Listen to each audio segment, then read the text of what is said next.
Howdy everyone, Matt and Mateo here, coming at you with another orthopedic special test, and this one is for the neck. It is the inverted supinator sign, or the inverted supinator reflex. This was first described back in 1910 by Joseph Babinski. You probably recognize that name. And it is a test looking for a lesion at the C5-C6 segment. So if somebody has a positive sign, it could mean that they have an upper motor neuron lesion.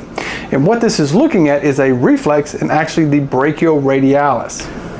To perform this test, you have the person seated. Mateo said he'll stand. And you lift their arm, have it nice and supported. You find the brachioradialis tendon. It should be right over that styloid process. Using your handy dandy reflex hammer, just provide a couple little taps to it.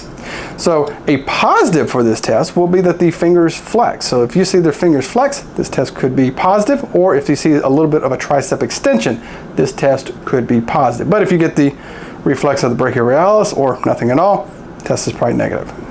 Here's a demonstration of a positive. So the examiner has his thumb on the brachioradialis, and as they tap, you see those fingers flexing.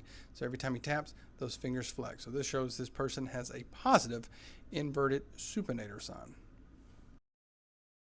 So some interesting things come from the research on it. In one paper in 2009, they were utilizing it along with several other tests to look for if someone had a cervical myelopathy. And they found that this test has a sensitivity of 61% and a specificity of 78%. However, the researcher said, well, utilizing these tests, single or together is not very good for screening for cervical myelopathy.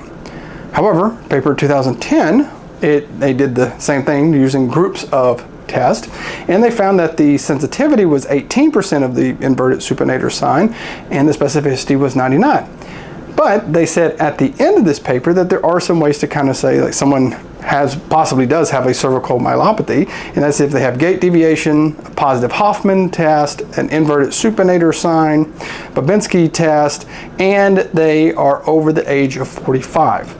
Also, another interesting paper came out in 2010 and said that this test could be positive in people as they get older, and it means that they are completely normal. So, that's pretty interesting. But with that being said, let me know, do you use this test? Have you ever had a positive? What do you think about it? Let us know down in the comments below. And like always, take care of yourself, take care of your patients. We'll see you next time.